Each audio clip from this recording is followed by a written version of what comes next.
מתחילת הקדנציה שלי, החזון שלי היה שיהיה אתר מתקדם, משוכלל, שייתן שירות לכל עורכות ועורכי הדין במחוז, שירגישו מחוברים לעשייה במחוז. האתר החדש ינגיש את כל המידע ואת כל הפעילות שיש במחוז לכל עורכות הדין ועורכי הדין במחוז.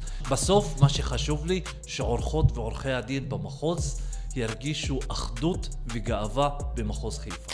חברות וחברים יקרים, אני מתרגש מאוד להזמין אתכם לאתר החדש של לשכת עורכי הדין מחוז חיפה.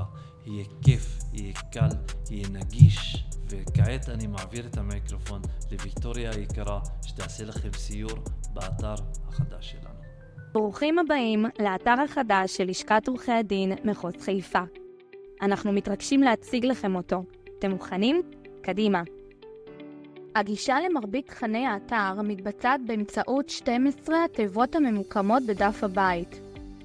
בלחיצה על האייקונים שבכל תיבה תוכלו להתעדכן בין היתר במה חדש במחוז. תקבלו מידע על לוח האירועים שלנו. יוצג בפניכם מידע על ההשתלמויות, פנאי ותרבות, ועד המחוז, ועדת האתיקה, בית הדין המשמעתי, מודעות דרושים ועוד. בלחיצה על האייקון האקדמיה תוכלו לראות את כל ההשתלמויות וימי העיון. לחצן לפרטים והרשמה יוביל אתכם לתהליך קצר של התחברות לאתר. לחצו על כפתור התחבר.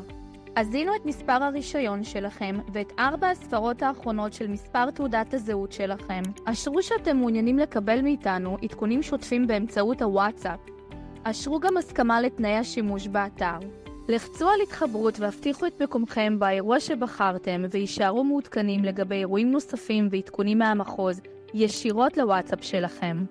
בבחירת לשכות הקשר בתפריט העליון תגיעו לקישור לרכישת חולצות, עניבות וגלימות בהיכל המשפט חיפה. בלחיצה על האייקון אולמות השופטים תוכלו למצוא מידע אודות מקומם של השופטים באולמות השונים בקליק אחד בלבד. פשוט בחרו את בית המשפט בו מתקיים הדיון. לחצו על מידע נוסף. בשורת החיפוש הקלידו את שם השופט וקבלו את מספר העולם בו נמצא השופט. פשוט וקל. לחיצה על האייקון ועדות מקצועיות תוביל אתכם לרשימת הוועדות הפועלות במחוז. אליהם תוכלו להצטרף בקליק דרך הוואטסאפ והמייל לרכזת הוועדה. וכמובן שאנחנו כאן לכל שאלה באמצעות הטופס ליצירת קשר שממוקם בתחתית האתר. זכרו, בכל עמוד תוכלו לחזור למסך הראשי בלחיצה על הלוגו הממוקם בחלק העליון הימני של האתר. והכי חשוב, תוכלו לשמור את האתר בקיצור דרך במסך הבית בנייד הפרטי שלכם. אז קדימה, ייכנסו והתנסו באתר, גלו את כל האפשרויות החדשות וישארו מעודכנים.